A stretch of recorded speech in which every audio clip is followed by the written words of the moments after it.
Përshëndetje, takojemi në kanalin e YouTube-it Finet Link tashmë për materialin e tretë për sa i përket konfigurimeve të sigurisë në një switch. Ku rikujtojmë që në materialin e parë ne shpjeguam se si të implementoni port security në mënyrë të tillë që të parandaloni sulmet që vinin nga sulmet në tabelën e MAC adresave. Pastaj në materialin pra në videon e dytë ne shpjeguam se si të konfigurojmë Dynamic Trunking Protocol dhe neti VLAN në mënyrë të tillë që të parandalojmë sulmet që na vijnë nëpërmjet VLAN-eve. Shpjeguam se si të konfiguroni DHCP snooping për të parandaluar sulmet që vijnë nëpërmjet DHCP-s dhe shpjeguam se si të konfiguroni ARP inspection për të parandaluar sulmet që realizohen nëpërmjet ARP-s. Dhe tashmë në materialin e fundit, i cili do të jetë një video e shkurtër, do të konfigurojmë Portfast dhe Bridge Protocol Data Unit Guard në mënyrë të tillë që të parandalojmë rrjetin nga sulmet që vijnë me anë të Spanning Tree Protocol. Rikujtojmë që sulmuesit e rrjetit mund të jenë në gjendje të manipulojnë Spanning Tree Protocol në mënyrë të tillë që të realizojnë një sulm duke bërë spoofing të root bridge dhe duke na rezultuar pastaj në ndryshimin e topologjisë së rrjetit. Në mënyrë të tillë që të parandalojmë të lloj sulmesh, pra të lloj manipulimesh të Spanning Tree Protocol, ne përdorim Portfast dhe Bridge Protocol Data Unit. Ku pikërisht Portfast në mënyrë të menjëhershme e sjell një ndërfaqe të konfiguruar si një port aksesi në gjendje forward në blocking state, duke e anashkaluar gjendjet listening dhe learning. Ne mund të aplikojmë Portfast në të gjithë portat që lidhen me pajisjet fundore. Ashtu, Bridge Protocol Data Unit në mënyrë të menjëhershme e kalon një port në error disabled në momentin që merr Bridge Protocol Data Unit. Një lloj si Portfast duhet të konfigurohet në ndërfaqe të cilët lidhen me pajisjet fundore. Që tregohet edhe në këtë shembull konkret. Vjet 3 që kemi një switch ku ndërfaqet fast Ethernet 01 deri në 24 janë ndërfaqe aksesi dhe për rrjedhoj këto ndërfaqe mund të lidhen me pajisje fundore, ndaj këto ndërfaqe duhet të konfigurohen me Portfast dhe Bridge Protocol Data Unit Guard.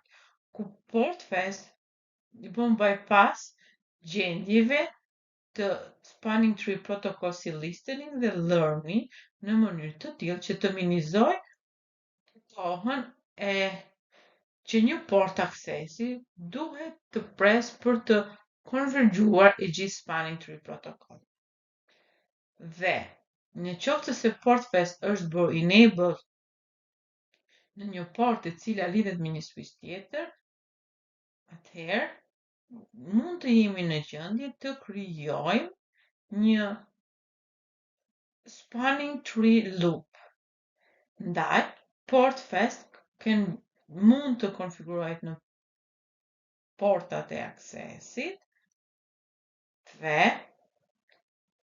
mund të bëhet enable ose në një ndërfaqe specifike thjesht duke përdorur komandën Spanning Tree Portfast në atë ndërfaqe, ose mund të konfigurohet në mënyrë globale, ku në këtë rast të gjithë portat e aksesit të pajisjes switchit mund të kalojnë direkt në Portfast për të konfiguruar këtë opsion me anë të Spanning Tree Portfast default në Global Configuration Mode.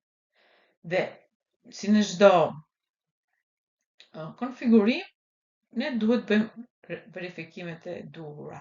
Ndaj, në qoftë se duhet të shohim nëse është bërë enabled globally, thjesht përdorim komandën show running config begin with span. Dhe ose show Spanning Tree summary. Në qoftë të verifikuar nëse është bërë enable në një ndërfaqe, përdoret komanda show running config interface ndjekur me numrin e ndërfaqes ku ne do të shohim konfigurimet. Ose mund të përdoret edhe show spanning tree interface ndjekur nga numri dhe detail si komandë. Të gjitha këto të tregohen edhe në figurë. Pra, ku fillimisht, çfarë kemi bërë? Jemi futur në ndërfaqen e switchit, pikërisht në fazën e 01, e kemi bërë port accessi dhe pastaj kemi bërë enable, pra kemi aktivizuar port fast me anë të komandës spanning tree port fast. Dhe mund ta bëjmë enable edhe globalisht, pra ta aktivizojmë globalisht duke dalë në gjendjen globale, spanning tree port fast default jemi duke aktivizuar port fast në nivel global për të gjithë portat e aksesit. Dhe pastaj, me anë të komandës show running config begin with span, ne jemi në gjendje të shohim konfigurimet që janë bërë pikërisht mbi spanning tree në edhe vjen drejt që kemi spanning tree port fast default që do thotë është konfiguruar globalisht, ndërkohë në ndërfaqen fazën e 01 është bërë spanning tree port fast, është aktivizuar ky opsion, sigurie në switch. Pastaj, edhe pse kemi të konfiguruar port fast, ndërfaqet përsëri janë në gjendje të dëgjojnë mbi bridge protocol data unit, pra për përzgjedhjen dhe rregullimin e spanning tree protocol. Dhe një bridge protocol data unit mund të vijë në formë aksidentale, arsyesore, ose mund të jetë si pasojë e një tendence të paautorizuar për të shtuar një switch në rrjet. Dhe në qoftë se bridge protocol data unit merren në një port ku është aktivizuar bridge protocol data unit guard, atëherë kjo port kalon automatikisht në error disable state. Si do ta kuptojmë këtë kalimin në error disable state? Do thotë që porta kalon në shutdown dhe duhet në mënyrë manuale që të bëhet re-enable ose automatikisht të bëhet recover me anë të komandës e cila futet në nivel global, ku përkon pikërisht error disable recovery cause BPDU guard. Bridge protocol data unit guard mund të aktivizohet në një port, pra në një ndërfaqe me anë të spanning tree bridge protocol data unit guard enable, ose si në port fast mund të bëhet në nivel global për të gjithë portat e aksesit, ku në këtë rast e njëjta komandë, por përdoret default në fund.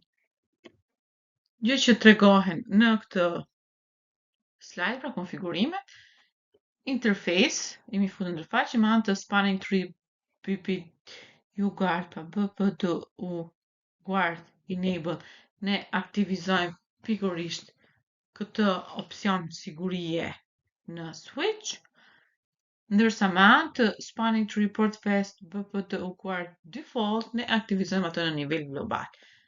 Dhe me anë të komandës show spanning tree summary jemi në gjendje të bëjmë të mundur të shohim informacionet për sa i përket gjendjeve të spanning tree, ku marrim informacion edhe mbi port fast dhe bridge protocol data unit. Vjet re që të dyja këto opsione janë të aktivizuara. Dhe ky është materiali për sa i përket pjesës së tretë të konfigurimeve të një switch. Ju uroj të pëlqyer materiali dhe bëjeni share me miq, dhe në qoftë se jeni të rinj në këtë kanal, mos harroni të bëni subscribe për videot të cilat do të uploadohen në të ardhmen dhe të shtypni butonin notifikimi që të merrni njoftim sa herë që futet një video e re. Shihemi së shpejti.